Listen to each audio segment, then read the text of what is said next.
There are love stories that sparkle under the spotlight. And then there are those that burn quietly, leaving behind ashes that never truly fade. Pattie Boyd's story belongs to the latter.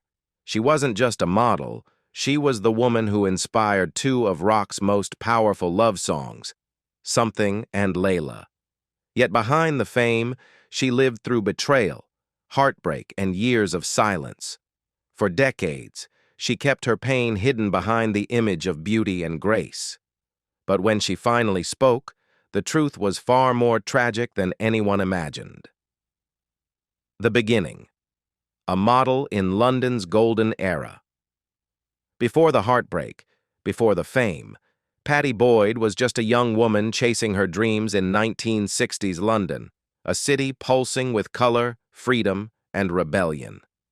Born in 1944, she grew up between England and Kenya, spending much of her childhood in boarding schools after her parents separated. This early feeling of abandonment shaped her for life, teaching her to endure loneliness even when surrounded by people. By the time she turned 18, the fashion world had already noticed her. With her luminous skin, almond eyes, and effortless charm, she became one of the faces of the swinging 60s. She modeled for Vogue, Elle, and photographers like David Bailey and Terence Donovan, names that defined British fashion's golden age. But fate would change her path in 1964 when she was cast for a minor role in A Hard Day's Night, the Beatles' first film. That day, inside the whirlwind of Beatlemania, she met George Harrison, the quiet, shy guitarist whose intensity immediately disarmed her. He asked her to marry him on the spot. She laughed and refused, explaining she already had a boyfriend. But destiny had a different plan. Just months later, their paths crossed again at a photo shoot, and this time, she said yes to dinner. From then on, their love moved as fast as the world around them. George and Pattie were married on January 21st, 1966, in a small private ceremony in Surrey. The same day, the Beatles released Yellow Submarine.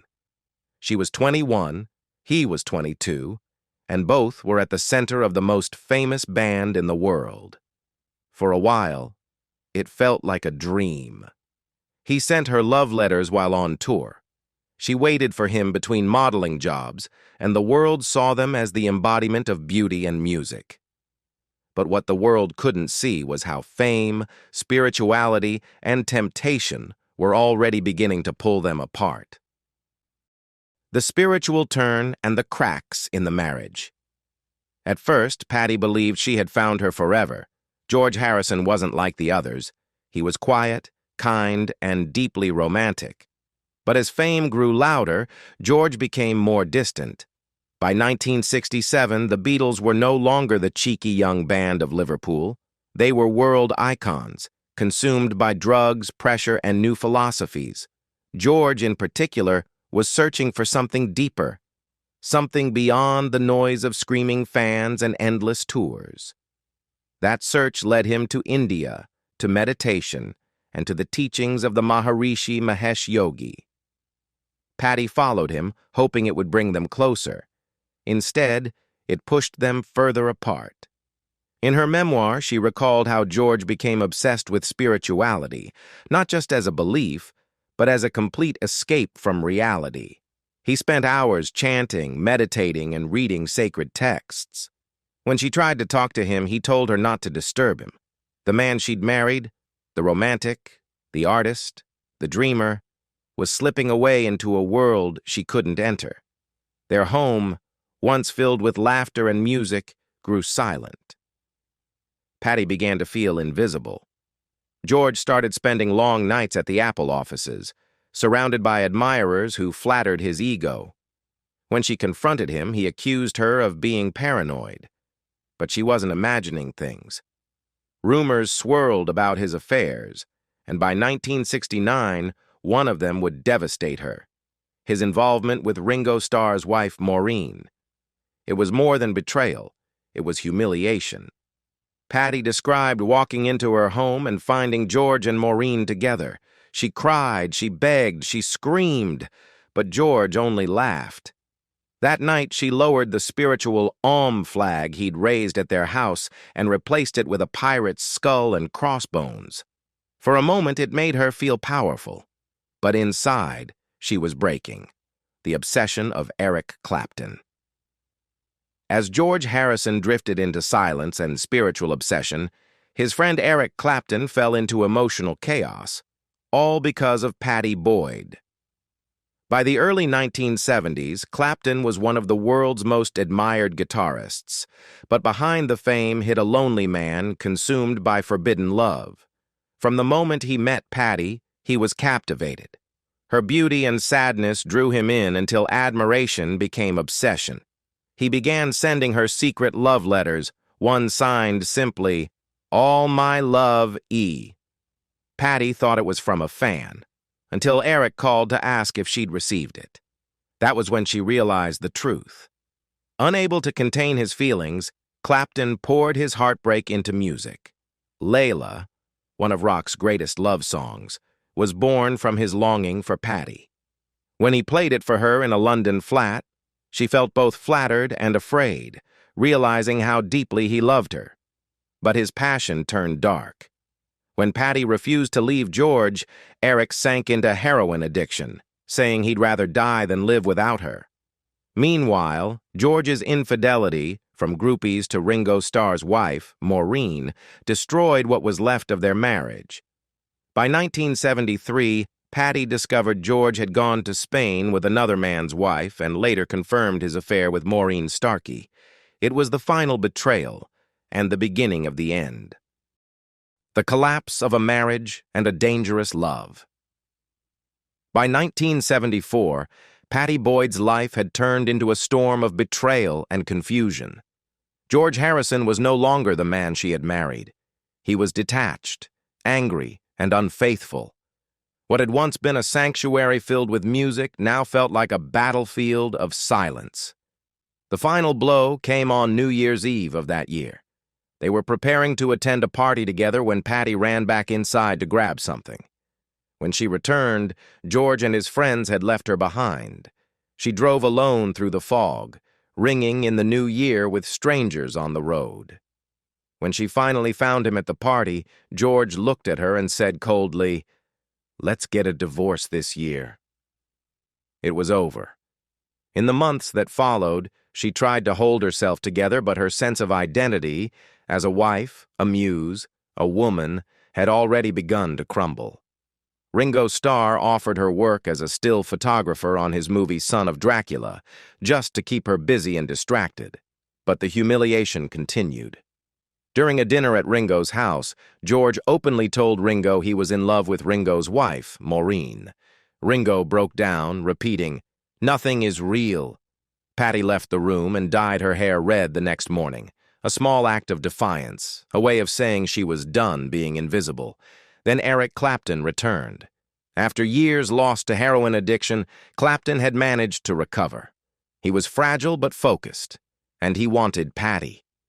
He begged her to leave George, promising love, loyalty, and redemption.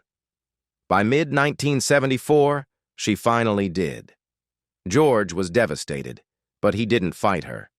That same night, he slipped into bed beside her and asked her to stay one last time. But Pattie knew it was too late. The man who had once written something for her had already slipped away long ago. With Eric, everything felt new again, wild, passionate, and unpredictable. She joined him on tour, standing quietly at the side of the stage as he played the opening riff to Layla, the song he'd written for her.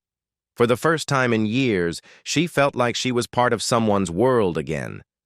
But she also saw what that world really was: endless travel, sleepless nights, and a haze of alcohol. Eric drank heavily to cope with the stress, and she began to drink with him. The cycle repeated. The same distance, the same loneliness, the same need to be loved. Still, there were moments of joy. At home, he'd pick up his guitar and play a new melody, one he'd later turn into Wonderful Tonight, written as she took too long getting ready for a party. It was tender, sweet, and full of love. Yet, as beautiful as that song was, the truth behind their life was already cracking. His infidelity and temper began to surface, and the same patterns of neglect returned. Once again, Pattie found herself watching another man drift away, while the world only saw the romance. By 1979, she married Clapton in a small ceremony, hoping it would finally bring her peace. Among the guests were Paul McCartney, Ringo Starr, and even George Harrison, who smiled and wished them well. It was perhaps the closest thing to a Beatles reunion since the band's breakup. But beneath the laughter and champagne, Pattie couldn't shake a feeling that she had traded one kind of heartbreak for another. Betrayal, infertility, and the breaking point. For a brief moment, Pattie Boyd thought she had finally found peace. She and Eric Clapton were husband and wife. Their friends celebrated them as rock royalty, the love story that had conquered pain and destiny. But behind the music and magazine covers, Pattie's new marriage carried the same old shadows. Eric had replaced one addiction with another. The heroin was gone, but now there was alcohol, and an endless hunger for attention. At first they lived surrounded by luxury, music, and constant parties. Their home became a revolving door of artists, models, and rock stars, but the chaos quickly turned toxic. Pattie wanted a home, a family, and stability. Eric wanted escape. He was either on tour or drunk, and when he drank, the charm that had once captivated her turned cruel. The song "Wonderful Tonight" might have sounded romantic to the world, but to Pattie, it was bittersweet, written in a moment when she was trying to keep her dignity while her husband grew restless. As the years went by, she tried desperately to build a family. She underwent rounds of IVF treatments, but every attempt failed. At 42, she began to lose hope. The pain of infertility cut deeper than any betrayal. "Everyone seemed to be pregnant except me," she wrote. "I had to face the fact that I might never have a child." While she was grieving that loss, Eric was living another life on tour, and another woman was about to destroy what little was left of their marriage. In 1985, Eric confessed that he had fallen in love with an Italian actress, Lori Del Santo, during his Milan tour. He told Pattie over dinner in a crowded restaurant, as if it were casual conversation. She sat in silence, humiliated again, realizing she was losing her husband to someone else, just as she had once lost George. Months later, Eric announced that Lori was pregnant. Their son Connor was born in 1986. To the public, Eric was a proud father. To Pattie, it was another wound that never healed. She had spent years trying to conceive, enduring endless medical treatments and emotional pain, only to watch her husband have a child with another woman. Still, she stayed. Out of habit, out of hope, out of love that refused to die, even when it should have.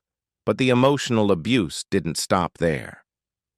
On her 43rd birthday, while they were separated and sleeping in different rooms, Eric stormed into her bedroom in a drunken rage. He accused her of being a bad wife and threw her belongings out the window. Terrified, she fled the house, leaving everything behind. That was the moment she knew it was over. In 1989, after years of humiliation, addiction, and shattered dreams, Pattie filed for divorce. This time, she didn't cry or look back. She had already cried enough for George, for Eric, and for the life she thought she deserved but never had. What came next was not fame or love, but something she had never truly experienced before: herself. Healing, forgiveness, and the truth revealed. After 2 decades defined by fame, heartbreak, and betrayal, Pattie Boyd finally began to rebuild her life in the 1990s. No longer a model, no longer the muse, she was simply Pattie, a woman learning how to stand alone. For the first time, she had to take care of herself without the protection or pain of being someone's wife. It wasn't easy. She admitted she didn't even know how to do ordinary things like pay bills or fix a meal for one. But freedom, though frightening, was also a form of healing. She turned her focus toward photography, something George had first encouraged her to explore years earlier. Through the camera lens, she found a new purpose. The same woman who had been photographed thousands of times now captured her own perspective, quiet, reflective, and deeply human. Her photographs of musicians and everyday life began appearing in galleries, earning her respect not as a muse but as an artist. "Photography saved me," she once said. "It gave me back the part of me that had been lost." Time, however, didn't erase her past. It softened it. She stayed in touch with both George Harrison and Eric Clapton. George would call her occasionally, sometimes to reminisce, sometimes just to talk. Even after everything, there was affection. When he passed away in 2001, Pattie was heartbroken. She later said that George had been kind and gentle toward her in his final years, and that despite all the pain, he never stopped caring. Eric, too, remained in her life from a distance. He would invite her to lunch now and then, and though the wounds were deep, she had learned forgiveness. She even worried for him after his young son Connor's tragic death in 1991, fearing the loss might destroy him completely. In 2007, Pattie finally broke her silence in her memoir, Wonderful Tonight. The book shocked readers who had only known her as the woman behind two of rock's greatest love songs. What they discovered instead was a story of survival, of a woman who endured addiction, infidelity, and fame's cruelty, but refused to lose her sense of self. She admitted her mistakes, reflected on her choices, and most importantly, forgave. "I don't regret loving them," she said in later interviews, "but I wish I had loved myself sooner." By 2025, Pattie Boyd had turned 80, still graceful, still thoughtful, and finally at peace. She continues to exhibit her photography, travel, and speak about resilience, creativity, and forgiveness. When asked in a recent interview which of her husbands was the true love of her life, she smiled softly and said, "George." It wasn't nostalgia or guilt, just truth. "He was kind to me, even when everything else was falling apart," she said. "And when he left this world, a part of me went with him." Pattie Boyd's life reads like a love song with too many verses, some beautiful, some heartbreaking. But through it all, she found her own rhythm. What about you? Do you think George Harrison truly was the love of her life? Or did Eric Clapton love her more deeply in his own broken way? Tell us your thoughts in the comments below, and don't forget to like, share, and subscribe for more untold stories from the legends behind the music.